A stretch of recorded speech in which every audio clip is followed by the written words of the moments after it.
Hello guys, welcome back to my channel. ఇవాళ మనం Dubai పోతున్నాం. సో ఇంకా లేట్ ఎందుకు, లెట్స్ గో.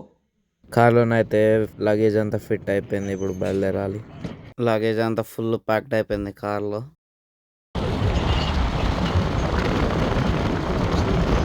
మేము దుబాయ్కి అయితే 8 days పోతున్నాం టోటల్గా. సో ఆ 8 days కార్ని పార్క్ చేయడానికి లాంగ్ స్టే పార్కింగ్కి పోతున్నాం. ప్రైస్ ఏమో 80 pounds ఎంత ఉంటుంది అంటే 8,000 rupees ఇండియన్ కరెన్సీలో. ఇప్పుడైతే కార్లోకి వెళ్ళి లగేజ్ తీసుకొని బస్ స్టాప్లో వెయిట్ చేస్తున్నాం బస్సు కోసం. ఇప్పుడే అందిన తాజా వార్త ఏంటంటే బస్ స్టాప్ క్లోజ్ అయింది. సో నెక్స్ట్ బస్ స్టాప్ పోవాలి ఈ లగేజ్ తీసుకున్నంత. ఇప్పుడు ఈ బస్ స్టాప్ నుంచి బస్సు పిక్ చేసుకొని మన ఎయిర్పోర్ట్ దగ్గర డ్రాప్ చేస్తుంది. సో గైస్, ఇప్పుడే బస్సు దిగి ఎయిర్పోర్ట్కి అయితే వచ్చేసాం. మా ఫ్లైట్ అయితే 3:30కి ఉంది. ఇప్పుడు టైం వచ్చేసి 10:30. చెక్ ఇన్ అయ్యే టిల్ ఏమో 12కి ఓపెన్ అంట. సో అప్పటి వరకు వెయిట్ చేయాలి. 2 hours later. So guys, boarding pass అయితే వచ్చేసింది. ఇప్పుడు ఒక లోపలికి పోవాలంతే. సో గైస్, ఇప్పుడే లోపలికి వచ్చిన. క్యాబిన్ బ్యాగేజ్ చెకింగ్ అంతా అయిపోయింది. ఇంకా ఇప్పుడు ఫ్లైట్ ఎక్కడ ఆలస్యం. మిమ్మల్ని ఇంకా దుబాయ్లో కలుసుకుంటా. బాయ్. ఇలాంటి చాలా ఉన్నాయి, ఇంకా దాచాం కుప్పలు కుప్పలుగా. హలో మై హబీబీస్, వెల్కమ్ టు దుబాయ్. ఇప్పుడు చెకింగ్ వికింగ్ అంతా అయిపోయింది. బ్యాగేజ్ కూడా రీక్లైమ్ చేసేసుకున్నాం. ఇప్పుడు హోటల్కి వస్తున్నాం అంతే. మాటల్లోనే మా కార్ అయితే వచ్చేసింది. ఇది మేము టూర్స్ అండ్ ట్రావెల్స్ వాళ్ళతో మాట్లాడుకున్నాం ఎయిర్పోర్ట్కి వెళ్ళి పికప్ చేసుకోమని. ఇప్పుడు కొంచెం పండుకొని మళ్ళీ రికార్డ్ చేస్తా గైస్. సో గైస్, నా ముఖం చూసి అర్థమైపోతున్నట్టుంది. ఇప్పుడే నిద్రకి వెళ్ళి వేసిన. మా బాల్కనీకి వెళ్ళి వ్యూ ఎట్లుందో చూపిస్తాను చూడండి. వ్యూ అయితే మస్తు ఉండే, సేమ్ సినిమా లెక్కనే ఉంది. రాత్రి కూడా మీకు క్లిప్ చూపిస్తా ఎట్లుంటుందో చూడండి.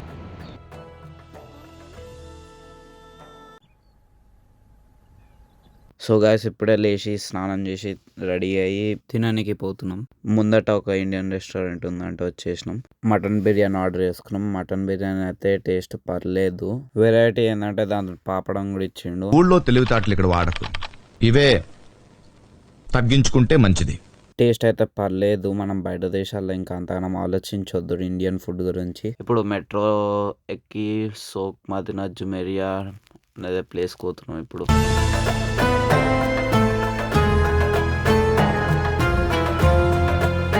ఈ ప్లేస్లో ఏంటంటే చిన్న చిన్న షాపులు చాలా ఉంటాయి.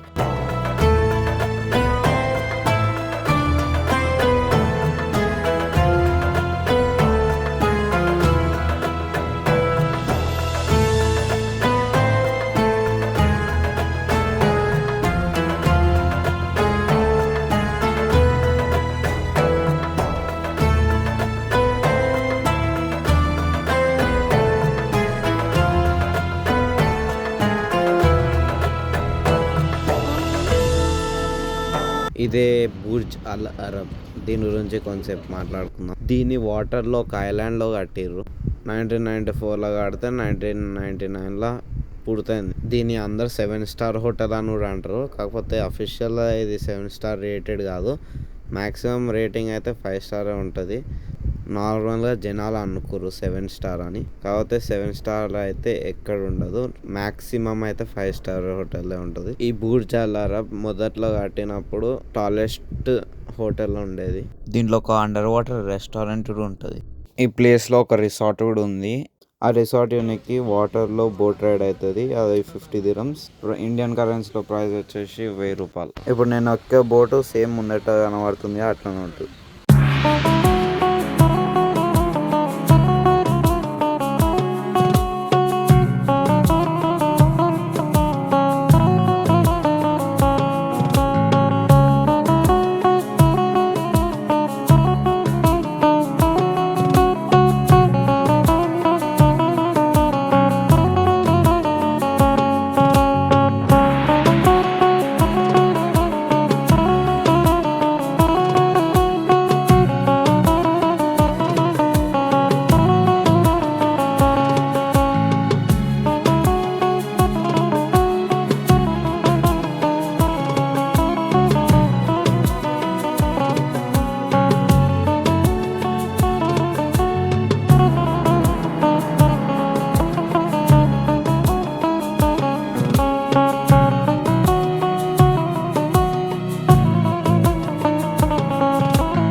మొత్తం రైడ్ వచ్చేసి 30 మినిట్స్ ఉండే. సడన్ గా చూసే వారికి మొత్తం బంగారం ఉంది షాప్ ముందట అనుకున్నా. ఇక్కడ పెట్టినా పెడతాడు, దొంగతనాలు ఏమి ఉండే ఇక. ఇక్కడ బక్లావా షాప్ కనబడ్డది. లోపలికి పోయి చూద్దామని చూస్తే రేట్లు అయితే వాసిపోయినాయి. ఆ రేట్లు చూసినాక సాయిరామ్ అనుకోవాలి ఇవి, ఎందుకంటే ఇవన్నీ రియల్ టర్కీ స్వీట్స్. అన్ని స్వీట్లు చూసినాక నార్మల్ బక్లావా తీసుకుందామని డిసైడ్ అయినాం. అది ఒక 1/2 kg తీసుకున్నాం, ట్రై చేద్దామని. ప్రైస్ వచ్చేసి 4000 రూపీస్ పడ్డది మాకు ఇండియన్ కరెన్సీలో. 100 grams వచ్చేసి 39.5 dirhams, ఇండియన్ కరెన్సీలో 954 రూపీస్. ఈ బక్లావా ప్రైస్ బాగుంది కాబట్టి క్వాలిటీ టేస్ట్ కూడా బాగుంది, చాలా జ్యూసీ ఉంది. ఇవాళ ఇక్కడ దగ్గరలోనే సోక్ మదీనా జుమేరా పక్కన ఒక బీచ్ ఉంది, కైట్ బీచ్ అని. ప్లాన్ లాగా ఉండే కానీ టైం సరిపోలే, సో బయటకెళ్ళి చూసేసి ఇంటికి వెళ్ళిపోవాలి అంతే. సరే తరలే, ఎన్నెన్నో అనుకుంటాం, అన్ని జరుగుతాయి ఏమిటి. యూకేలో చలి ఉండేసరికి, దుబాయ్లో మస్తు వేడి ఉండేసరికి పొద్దున్న నుంచి చెమటలు కాడుతూనే ఉన్నాయి. సో గైస్, మీకు కానీ ఈ వీడియో నచ్చినట్లయితే please like, share and subscribe. చలో మళ్ళీ నెక్స్ట్ వీడియోలో చూసుకుంటా, బాయ్.